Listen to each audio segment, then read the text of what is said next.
Muito bem, então. Acho que podemos começar, então. A Duda vai apresentar, então, um artigo conforme o cronograma, né, Duda? Liga o som.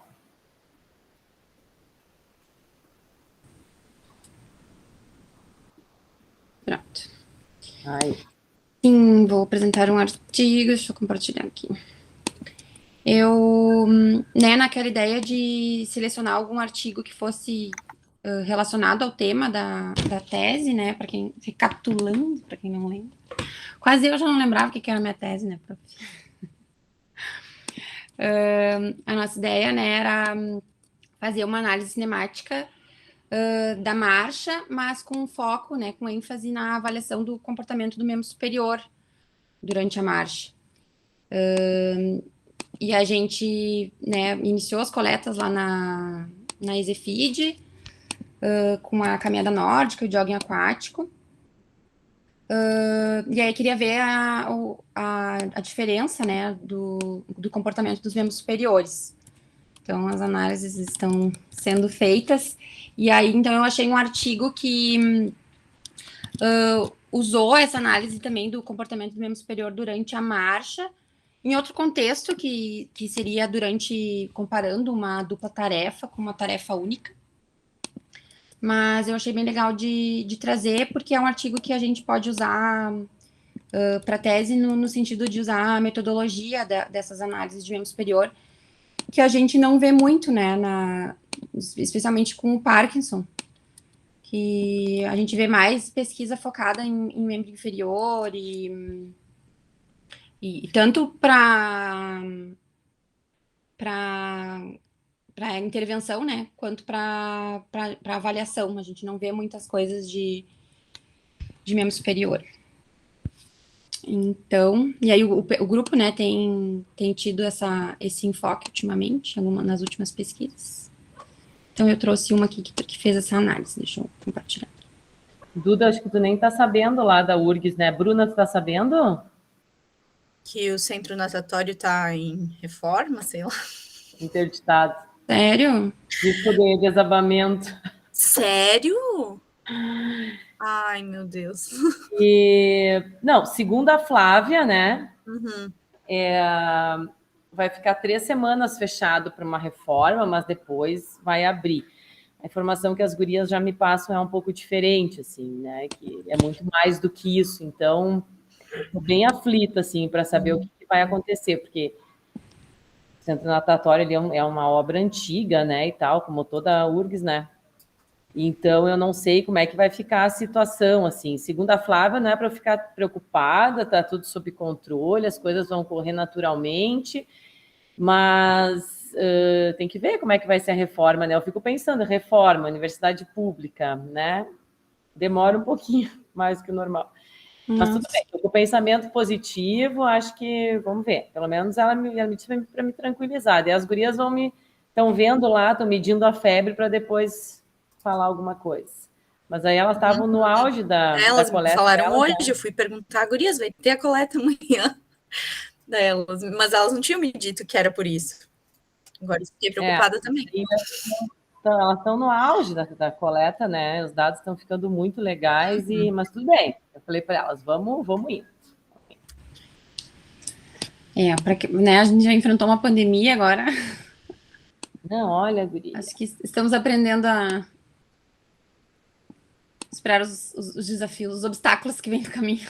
Não, a palavra é paciência, né? É paciência acima de tudo, porque é um negócio inacreditável. Então, eu fico pensando, uma obra daquele tamanho, para sair agora algo que está interditado, que está com risco de queda lá, de desabamento, não sei da onde, poxa, isso não é uma coisa de agora, né? É uma coisa que já vem se identificando há muito tempo, né? Sim. Então, podiam ter feito essa reforminha na pandemia, né? Já ajudar. Mas vamos em frente. Mas aí, só para complementar, Fê, que a gente acabou não conversando, né, antes da apresentação, enfim, da seleção do artigo, as análises ali que eles fizeram da cinemática do membro superior, eu acho que a gente vai conseguir fazer no meu trabalho, essas variáveis que eles analisaram, porque o esqueleto ali dos pontos dos marcadores que eles usaram é o mesmo do artigo de referência que a gente usou. Ai, que ótimo. Eles usam lá. E aí, adicional, o que no meu projeto original, a gente tinha colocado muitos pontos de membro superior, né? Para fazer uma análise mais completa. E aí, nos dados que a gente tem para analisar, não tem todos aqueles pontos, mas tem esses que esse artigo usou. Ai, que bom. Então, eu acho que a gente vai ser legal. Bom. Tá, vamos lá.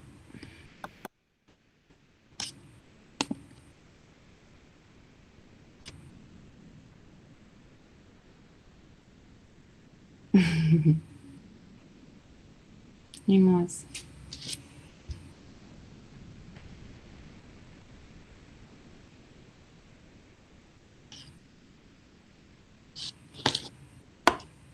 Estão me vendo?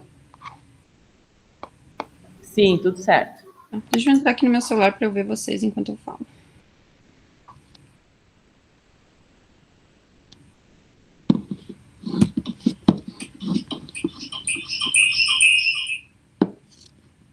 Beleza. Tá, então esse artigo, o artigo que eu selecionei, né, o título, né, alterações cinemáticas do balanço dos membros superiores em pacientes com doença de Parkinson, indicam declínio na marcha em condições de dupla tarefa. Tá, então é um artigo que foi publicado na Parkinsonism and Related Disorders. É uma revista com fator de impacto 4.402 e é uma revista A1 no Qualis CAPS. Então, na introdução, eles trazem, né, aquilo que a gente já sabe dos sinais cardinais da doença de Parkinson, né, da instabilidade postural, tremor, rigidez, bradicinesia. Além disso, né, as alterações dentre as alterações da marcha, a gente vê aquela postura curvada, a marcha arrastada, a redução do balanço dos membros superiores, a redução do comprimento da passada e da diminuição da amplitude do movimento articular em geral. E dentro dessa redução do balanço dos membros superiores, né, já tem bem estabelecido na literatura que ocorre uma diminuição da amplitude do movimento, da aceleração dos membros superiores e uma assimetria, uma maior assimetria entre os membros durante a marcha. Então, em indivíduos saudáveis, o controle recíproco do balanço dos membros superiores, concomitante, né, ao movimento dos membros inferiores durante a marcha, é regulado neurologicamente pelos geradores de padrões centrais. E a performance da marcha é caracterizada pela integração bem-sucedida das aferências provenientes da medula espinhal e das funções executivas em níveis mais altos.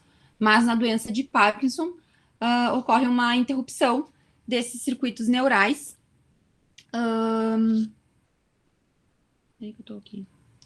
Ocorre uma interrupção desses circuitos neurais, mas os mecanismos por trás disso ainda não foram bem esclarecidos. Então, há hipóteses, né, para possíveis mecanismos para esse declínio do balanço dos membros superiores. Um deles é que seria, né, que o núcleo subtalâmico se ativaria preferencialmente nas extremidades inferiores, em sobreposição, né, aos membros superiores. E, além disso, que poderia ocorrer uma piora com o aumento das demandas cognitivas, né, que é o que ocorre na dupla tarefa, quando é associado, né, a marcha a uma demanda cognitiva. Então, durante a dupla tarefa, tem esse aumento nas demandas atencionais, que vão exigir uma maior utilização da função executiva para gerenciar, para dar conta, né, desse aumento da carga cognitiva. E quanto mais complexa essas tarefas, maior vai ser a atividade cortical na região pré-frontal. Então, uma utilização de recursos adicionais para uma tarefa cognitiva, né, complexa vai interromper a função normal da marcha em idosos e pacientes com doença de Parkinson. Então, isso tudo a gente já sabe, né, que vai ocorrer durante a dupla tarefa, uma redução da amplitude de movimento, do comprimento e da largura do passo, da cadência, e um aumento da assimetria e da variabilidade dos membros superiores. Então, a justificativa do estudo é que a compreensão dos declínios do balanço dos membros superiores na doença de Parkinson durante uma dupla tarefa não está bem estabelecida, especialmente sobre várias condições que exigem diferentes tipos de processamento cognitivo. Então, foi hipotetizado que as cargas cognitivas, acessando diferentes domínios cognitivos de dificuldade variável, provocariam declínios e movimentos de balanço dos membros superiores em pessoas com doença de Parkinson sob condições de dupla tarefa. É muito rápido? Não, Duda, deixa eu só te perguntar uma coisa. Mas já não. Esse artigo é de 2017, né? Pelo que eu vi ali. Mas já não estava estabelecido que acontecia essa diminuição no membro superior. Daí eles fizeram, no caso, um outro estudo, devem ter mudado as tarefas cognitivas, é isso, pelo que eu estou entendendo? Eles testaram várias tarefas cognitivas. Entendi. Tá, entendi. Mas é uma coisa que já estava descrito, né? Já estava descrito, mas o resultado foi bem surpreendente. Tá, ótimo. Então tá, vamos ver. Então, né, o desenho de estudo é uma pesquisa, um estudo prospectivo. Eles investigaram os efeitos das intervenções cognitivo-motoras na tarefa única e na dupla tarefa, nas mudanças na função cognitiva e na marcha. Então, foram 23 participantes incluídos na análise. Os critérios de inclusão: adultos com doença de Parkinson idiopática, RONHAR 2, então, né, leve a moderado, 2 a 4, capaz de deambular mais que 90 metros, com ou sem assistência. Assistência aqui física, não de uma segunda pessoa. Né, uso de muletas ou bengala, enfim. Critérios de exclusão: então, ter o DBS ou outra intervenção cirúrgica específica para doença de Parkinson, algum outro distúrbio musculoesquelético ou doença neurológica além da doença de Parkinson que pudesse interferir na marcha, ter uma inabilidade de atender a comandos e 3 ou mais erros no questionário de cognição que eles aplicaram, que é esse Short Portable Mental Status Questionnaire. Aliás, eu achei bem... Eles usaram, tipo, essa avaliação cognitiva bem, né, não usaram os tradicionais testes, e na análise estatística também até, acho que o Felipe não está aí ainda, né? O Felipe não consegue vir na quinta. Na análise estatística, eu achei uns testes bem diferentes também. E, enfim, tá. Então, todos os participantes foram avaliados na fase 1 da medicação de parkinsoniana. Então, eles tomavam a medicação e 1 hora depois começavam os testes. Até porque se não fosse assim, os 4 não iam conseguir deambular, né? Os RONHAR 4 ali. Sim. Me surpreendeu que tinha. E assim, vocês vão ver a bateria de testes bem extensa, assim, bem cansativo, sabe, para os pacientes, a avaliação.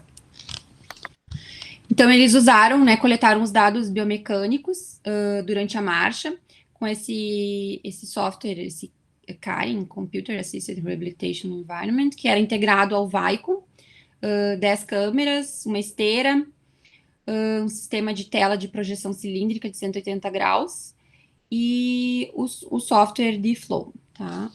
Então, essa tela de projeção cilíndrica, eu não, tentei até achar a imagem, mas eles, acoplado à esteira, tinha uma tela que ia dando as imagens, por exemplo, dos testes cognitivos. Eles conseguiam, na esteira, direto acoplado ali, um sistema que ia dando as informações, tipo, depois eu vou falar, mas um dos testes era o Stroop Test, que é bem conhecido. Então, já ia lá as palavras com as cores, sendo projetadas nessa telinha ali acoplada à esteira. Tá, então, eles colocaram 25 marcadores para análise cinemática, né? Então, todos esses pontos, esse aqui é o que está lá no nosso projeto, bem essa imagem que a gente utilizou. Então, os marcadores foram colocados, né, de acordo com o IMC, sempre pelo mesmo avaliador. E aí eles adicionaram, além desses, mais 6 marcadores, somando 31 no total, bilateralmente, no processo acromioclavicular do ombro, no processo ulnar do cotovelo e no dorso do punho, para medir o balanço dos membros superiores. Então, eles, ainda nos equipamentos, né, eles foram instruídos a caminhar num ritmo confortável. Então, o software, aquele CAREN que eles usaram, foi utilizado para calcular a velocidade autoselecionada dos pacientes. Eles fizeram um aquecimento de 5 minutos para aclimatação na esteira. A esteira era sem inclinação, equipada com o corrimão e com essa telinha. Essa aqui não é a imagem original, mas foi o que eu achei, que eu imagino que seja mais semelhante à esteira que eles utilizaram. E fizeram a a avaliação usando calçado, né, confortável. Então, antes da coleta desses dados da biomecânica, cada participante fez antes as tarefas cognitivas, análise cognitiva. Então, eles estavam sentadinhos para avaliar essa função em condição de tarefa única. Tá? Então, primeiro era realizado esse teste cognitivo, que é a tarefa única do trabalho. Depois faziam a familiarização na esteira e depois a tarefa cognitiva inserida durante a caminhada, então, caracterizando a dupla tarefa. Então, nesses testes cognitivos, eles fizeram esse teste NBEC, que era para avaliar a memória de trabalho, fizeram cálculos de subtração de 7 para avaliar atenção e concentração, recordação de dígitos para avaliar atenção e memória, fluência verbal para avaliar a memória semântica, e o Stroop Test para avaliar a velocidade de processamento e atenção. Tá? Então, foram vários, né, uma bateria bem extensa de testes cognitivos. Então, eles faziam, no artigo ele fala que faziam intervalos entre os testes, de acordo com a demanda de cada paciente, né, se tivesse, ficou cansado, dá uma parada, faz mais um pouco, e aí depois, todos esses testes, né, durante a caminhada.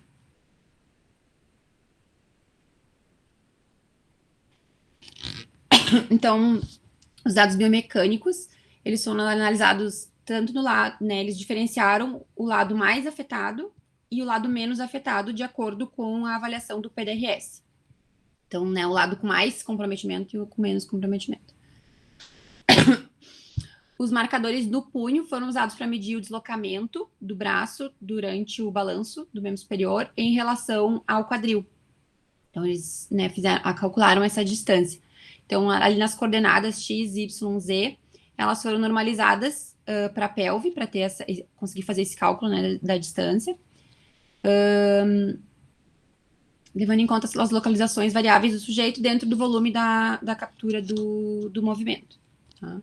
Então, né, seria normalizado para as medidas de quadril que são feitas previamente. Ficou claro? Ficou, para mim ficou. Tá. E o balanço do braço, ele também foi normalizado, subtraindo o centro da pelve. Então, as coordenadas X, Y e Z, médias dos 4 marcadores da crista ilíaca, e das coordenadas X, Y e Z, medidas em cada marcador do punho. Tá? Então, essas que foram as medidas, né, principais para ter essa distância, para poder ser calculada. Então, a partir desse deslocamento relativo, eles analisaram duas variáveis, né, principais, que era o path length, que seria o comprimento, a distância percorrida pelo membro superior em relação à pelve, e eu não consegui achar a tradução muito apropriada para jerk, né, esse normalized jerk, que seria a suavidade do movimento dos membros superiores. Então, eles fizeram coletaram um mínimo de 25 ciclos contínuos por análise, né? Então, ciclos de balanço, né, da ida e da volta do membro superior em relação à pelve. Utilizaram aquele filtro Butterworth de segunda ordem, com corte de 1,5 para os marcadores. E essa distância percorrida do membro superior, né, o PL tridimensional, foi calculado a partir dos marcadores das mãos, usando a função arc length do MATLAB. Ou seja, Duda, quanto o esperado era uma maior distância. Quanto maior essa distância, mais funcional, isso, né? Isso. Resumindo. Tá. Mas eles analisaram também, né, além da distância, se a distância aumentaria ou não aumentaria, a assimetria, né, entre um membro e outro, e essa diferença entre uma tarefa e outra. Tá. Me surpreendeu só que eles fizeram em esteira, né? Porque a gente sabe que a marcha na esteira modifica, ainda mais assim, quando... geralmente, esses trabalhos de dupla tarefa, assim, de membro superior, claro, tem de tudo, né? Mas eu já vi algumas discussões, assim, que o ideal seria fazer esses movimentos numa caminhada, num corredor, assim, normal, aqueles que tu vai e volta, enfim, diferente do movimento na esteira, porque a gente sabe que até o balanço dos braços naturalmente já diminui quando a gente está na esteira, né? Sim. Surpreendente. ainda mais tendo o corrimão ali, né? Pois é, ainda mais com o corrimão, guria. Achei bem estranho. Que Tá. era o nosso... a nossa pergunta, né, quando a gente começou lá na URGS, porque a gente queria fazer na plataforma, e quando a gente entrou lá, recente estavam colocando, né, a passarela, Aham. e eles faziam todas as análises na esteira. Esses dados que a gente está analisando são todos em esteira. Sim, são todos em esteira, né? Então, a esteira tem acho que o benefício das esteiras que tem a plataforma de força, tem o benefício que toda passada vai ter a informação da plataforma de força, né? É uma coisa muito mais padronizada ali, né? Sempre a mesma velocidade, tu não, né? Então, mas para membro superior, às vezes eu fico me perguntando. E até era uma coisa legal de analisar, Fê, mas tem bastante artigo usando esteira para Esteira, né? análise de marcha. Uhum. E até nesse eles não falaram nada de orientação de tipo para segurar no corrimão ou não. Não falaram nada. Então, tá. Tá, então, né, para recapitular, então as principais variáveis foi esse path length, que é o comprimento do percurso dos membros superiores em relação ao quadril, e o normalized jerk, que é a suavidade do movimento. Então, análise estatística, eles usaram esse software Origin, fizeram uma nova de medidas repetidas de 2 vias para avaliar cada variável do balanço dos membros superiores e das tarefas cognitivas. O teste de esfericidade de Malkley foi realizado para verificar o valor do P corrigido para as condições da tarefa e para análise intra-sujeitos. Correções de Greenhouse-Geiser foram usadas e onde foram encontradas diferenças significativas, uma correção de post-hoc de Dunnett foi usada para comparar cada dupla tarefa com tarefa única. E aí uma correlação de Pearson para determinar a relação entre a velocidade média e aquela comprimento do deslocamento do balanço dos membros superiores. Foi utilizado um teste T pareado para determinar diferenças nos scores dos testes cognitivos da tarefa única para a dupla tarefa e uma nova de medidas repetidas unidirecionais para avaliar diferenças entre os diferentes testes cognitivos. Bem diferentes, né? Os testes estatísticos. Diferentes, nossa. Aqui só a Nova e o Pearson mesmo, que são comuns, até o software usado diferente, né? Diferente.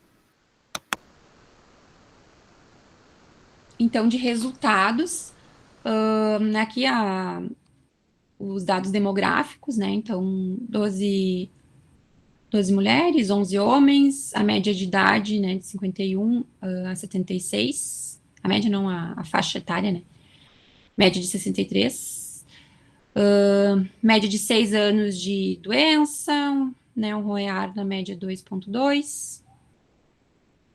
Aí eles aplicaram o PDRS, né, motor e de sol da marcha. Enfim, tá? Engraçado Aqui também eles é não uma trouxeram o P, né, para diferença. e o ROM e A ali também eu gosto de ver quantos tem 2, quantos tem 3, quantos tem 4, e não uma média do ROM e A, né? Eu não sei. Mas aqui eles, no critério de inclusão, era de 2 a 2 a 4, 4. e aqui tá 1 a E 3. aqui tá de 1 a 3. Eu acho que foi um erro ali, guria, porque misturar o de 2 a 4 a gente sabe que não se mistura, né? Lembra que vai até o 3 como sendo leve a moderado ali, e o 4 ele já passa para uma gravidade maior, né? Geralmente não se mistura, né? No mesmo Eles não falaram nada, mas... eu acho que eles erraram, deve ter errado na digitação ali. Pode ser tipo assim, que nem foi demonstrado, né? No projeto tava até 4. Conseguiu ir fazer a análise da marcha. 4 é mais difícil, né? Vamos lá. Então, dos resultados... Só volta ali um pouquinho. Número de... Nossa, eles viram até o número de quedas ali. Engraçado. Tá, não, só para saber, pode passar. Isso é o tipo da coisa que, por exemplo, eles não falaram nada no artigo, mas trouxeram aqui por isso que nos dados demográficos. Tá. Então, na performance cognitiva, não teve diferença significativa entre a dupla tarefa e a tarefa única, para nenhuma das tarefas. Nossa. Para o desempenho cognitivo, né? Sim, sim. Uhum. Ah, tá. E Aí, na oscilação dos membros superiores, aqui a gente tem, eles trazem a figura 2. Então, né, o lado esquerdo e o lado direito. Aqui no balanço em cima, né, o balanço do membro superior na tarefa única. Então, a gente vê que são padrões semelhantes, né, na visão aqui no plano sagital, os movimentos do punho, tá? Tanto do lado esquerdo quanto do lado direito, nessa condição de tarefa única. E aí aqui na tarefa, nessa tarefa na dupla tarefa, né, nesse teste específico aqui, que era o two-back, que era um dos testes que eles fizeram, teve uma redução significativa, tá, do balanço do membro superior.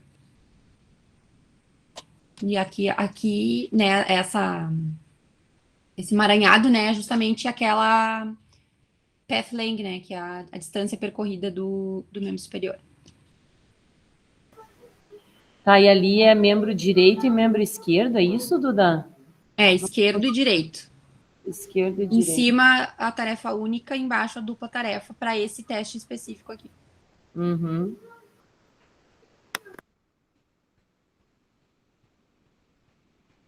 E aí, aqui, então, a da suavidade do movimento, né? Teve aumento significativo dessa variável, né? Uma piora da suavidade do balanço dos membros superiores, quando comparando a tarefa única com a dupla tarefa. Então, aqui tem todos os testes, né? Aqui embaixo, cada coluna dessa é um teste cognitivo, tá? Então, aqui eles trazem né, na figura o trajeto percorrido, né? Aquele comprimento percorrido pelo membro superior. E aqui a suavidade, no B a suavidade. Tá? Então, comparando a tarefa única, que é a primeira coluna, né, nos dois, com a tarefa dupla, que são todas as outras colunas, teve uma piora nesse desempenho. Mas os testes em si não diferem entre si. Mas os testes não diferem entre si. Então, independente se tu tá fazendo um teste mais de memória ou de atenção, ou de eles não diferem, né? Isso.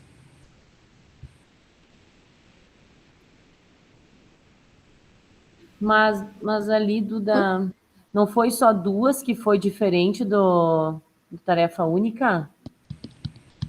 Pelo asteriscozinho ali. Tá vendo? Pelo que eu entendi, é só a tarefa única com a terceira tarefa e com a quinta, não é isso? São diferentes só? Engraçado, eu achei o desvio muito grande. Nossa, que desvio grande aí, hein? Isso, nos que tem o asterisco. É, só deu diferença em duas tarefas, não? Não, daqui, né, da ST para a primeira, segunda, terceira. E depois aqui até essa aqui é a média, né,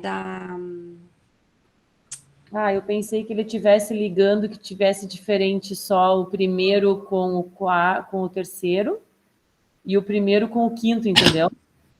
Não. Não sei. Geralmente quando eu vejo assim essa barrinha em cima ligando um com o outro, eles são diferentes só eles dois, entende? Não todos os testes. Mas tudo bem, pode ter sido um símbolo que ele usou diferente. Eu entendi errado. Mas deixa eu ver se aqui ainda tô... Mas se tu leu lá nos resultados que foi diferente para todas, tudo bem. Para todas essas que tem o asterisco, né, Fê? Uhum. Mas... Nossa, o desvio tá muito alto.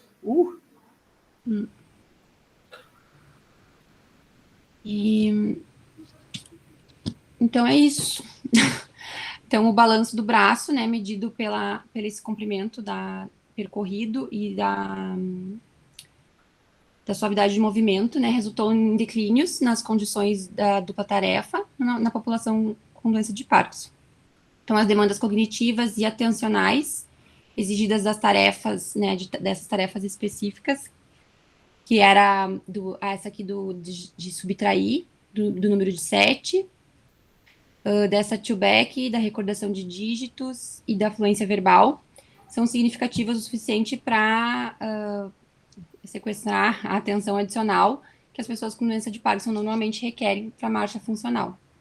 Então, pesquisas futuras nessa área devem se concentrar em como as intervenções e tratamentos afetam o balanço do braço em vários domínios cognitivos.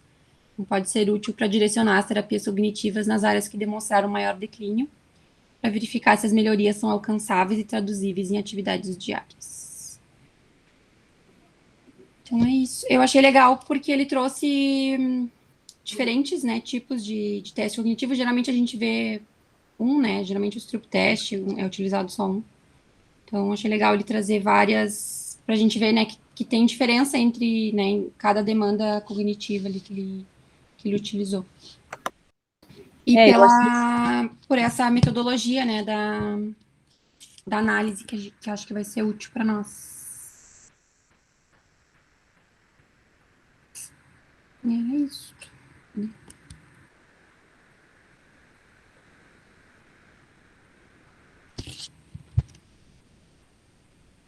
A gente não tá te ouvindo, Fê. Ai, meu Deus, eu aqui falando bem...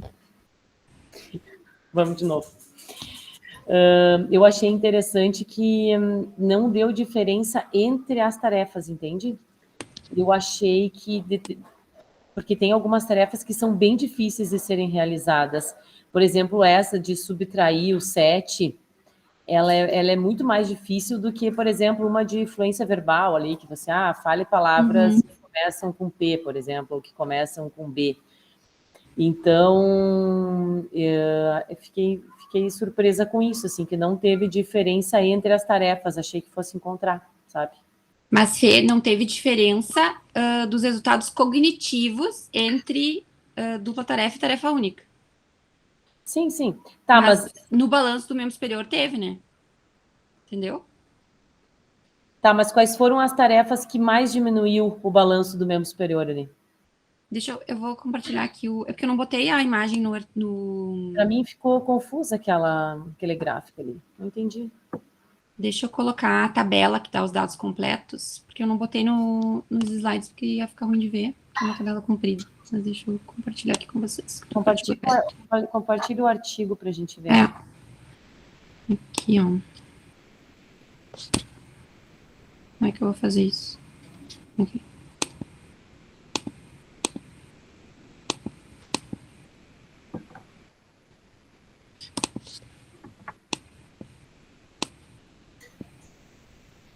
Nessa tabela que ele traz os testes, tá? Então, aqui cada coluna é um teste cognitivo, tá? Então, aqui a tarefa única, o ST, e aqui cada um desses é um teste cognitivo. E aí, aqui o PL é a distância percorrida, tá? Então, teve diferença nesse to-back, nessa subtração de 7, e só. Tá, mas é isso que eu tô querendo te dizer. Eu tô querendo te dizer que, assim, ó, a one back, two back, todas elas não diferiram entre elas. Tu entendeu o que eu quero dizer? Sim.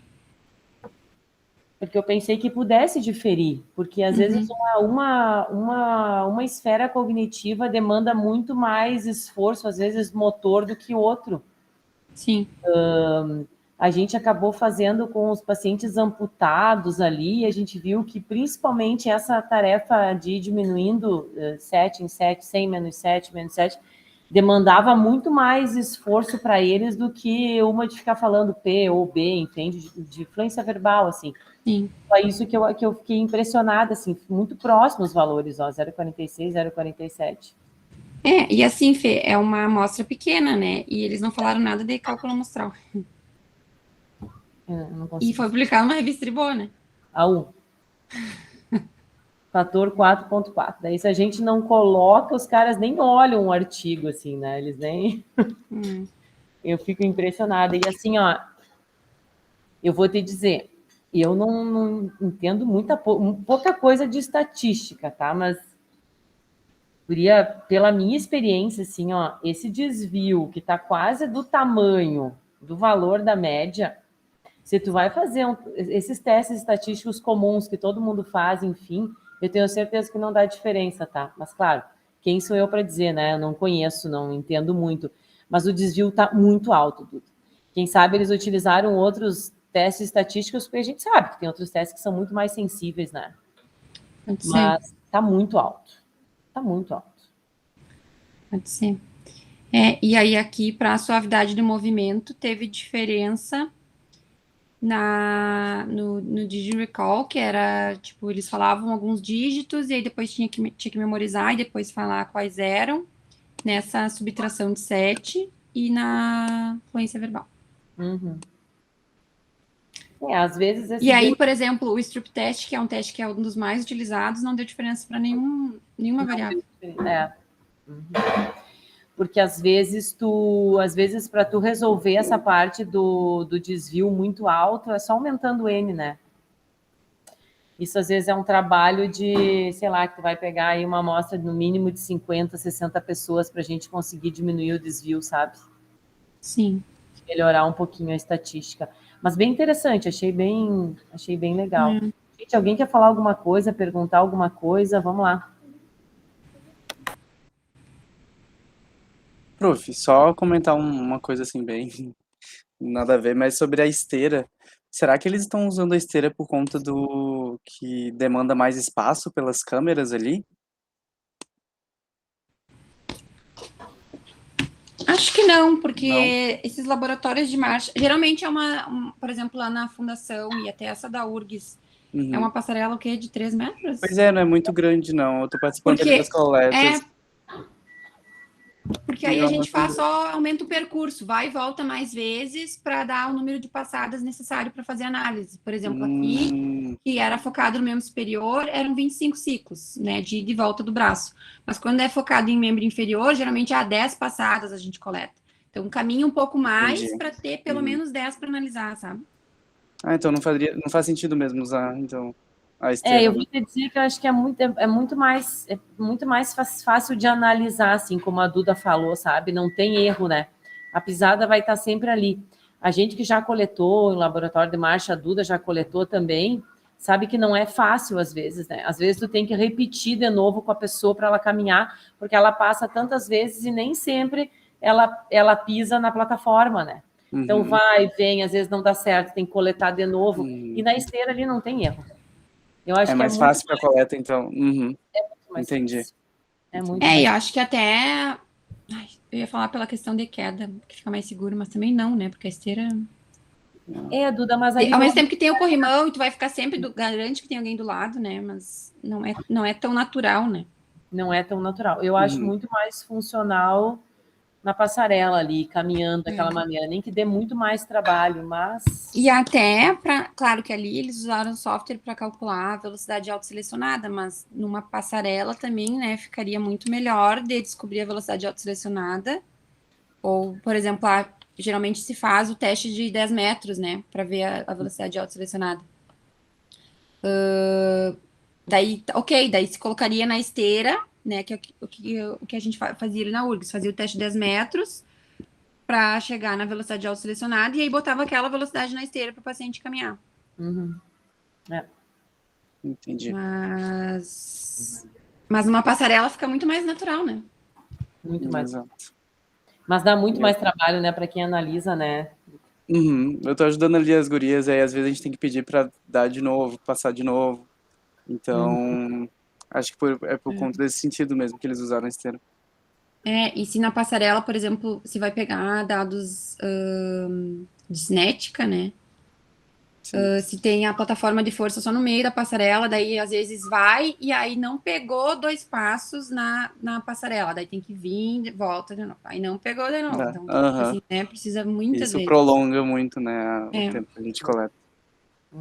Verdade. Obrigado. Mais alguém, gente? Perguntas. Tá boa essa janta, Bruna? Tô com fome. Tá boa, eu tive que comer, senão eu ia desmaiar. Não, eu achei bem complexo. Eu não sei se é porque eu não tô acostumada com membro superior, assim, mas eu achei mega complexo, assim, aquelas medidas para ver a distância, nossa. Mas é uma fórmula, é padrão aquilo ali, entendeu? Mas eu nunca tinha visto, assim, eu nunca tinha parado pra... Quando ela falou, assim, deu pra entender, mas eu nunca tinha parado para pensar, sabe? Achei bem complexo. Porque, na verdade, as coisas que a gente calcula na análise de marcha, que a gente tem ali a cadência, comprimento do passo, largura do passo, tudo o software já tem as fórmulas prontas para calcular como é que isso vai ser feito, né? E a gente nem. Tipo, é meio lógico pensar, né? Sei lá, largura do passo, distância entre um maléolo e outro, né? Mas, assim, a suavidade do movimento do membro superior, como é que calcula isso? Exatamente, foi aí que eu pensei, que eu nunca pensaria Né? nisso. Tipo, é uma coisa muito qualitativa para te quantificar. Não, e agora tá bem na modinha essa parte da suavidade do membro superior, né? Todo mundo que está estudando o membro superior, enfim, todo mundo está apresentando esse dado, né? Porque é a mesma coisa, assim, é como se fosse a qualidade porque tudo a gente quantifica, mas é importante também a qualidade do movimento, né? E a suavidade te dá muito isso. Assim. Pois é, mas como a gente estava falando disso da esteira também, perde também a suavidade, né? Acaba que eu vejo quando eu tô na esteira, eu começo me segurando, depois eu vou soltando, aí daqui a pouco eu seguro de novo. Então, eu imagino a questão também do equilíbrio deles, né? Que ali, dá um desequilíbrio, já segura, já, né? Ou às vezes fica tenso, porque tem medo de cair, enfim. É verdade.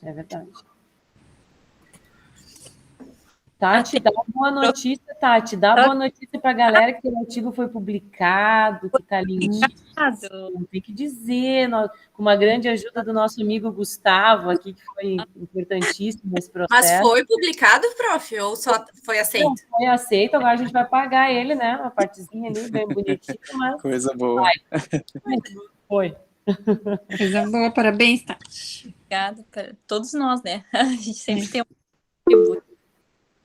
Tá falando do jerk, que a Duda falou, até para os bebês a gente tem usado esse termo na última avaliação, fiz a formação também, se avalia a suavidade do movimento e uso o mesmo termo até, jerk também. Pois é, não tem uma tradução, acho, né? Não, gente, mas para ver a suavidade do bebê ainda, mais difícil ainda, né? Sim, os bebês. E a gente usa no curso também, fica como jerk mesmo. Tu GM, Tati? GM. Ah, que legal. É, bem legal. Muito legal. Muito bem. Ô, Duda, tira uma fotinho aí legal para colocar no Insta. Tiro. Nós, com a apresentação. Eu já tirei uma da apresentação, eu já tirei ali. Depois te mando. É que daí ali é ruim, porque daí não aparece a galera, né? Tem que me avisar, porque eu falando. Você apareceu assim, ó. Todo engolepado. Tá, vamos tirar. Sorriam. Peraí. Mais uma, se alguém dormir. 1, 2, 3 e... Foi. Perfeito. Muito bem. Gente, mais dúvidas a respeito? Tudo certo? Isso. Então tá, Duda, muito bom. Acho que foi muito bem, muito bom esse artigo. Gostei. Coisas novas, coisas diferentes. Acho que é isso. Essa é a lógica, assim. A gente começar agora a dar uma olhadinha e... Primeiro eu selecionei o pessoal do doutorado, assim, né? Que começou. Aí depois eu vou passar para o mestrado e assim a gente vai indo. Acho que é bem importante a gente... Eu dei uma parada aí porque eu tinha umas demandas de umas coisas que estavam trancadas, não estava conseguindo fazer reunião, mas agora a gente volta e segue firme, tá? Então tá, gente.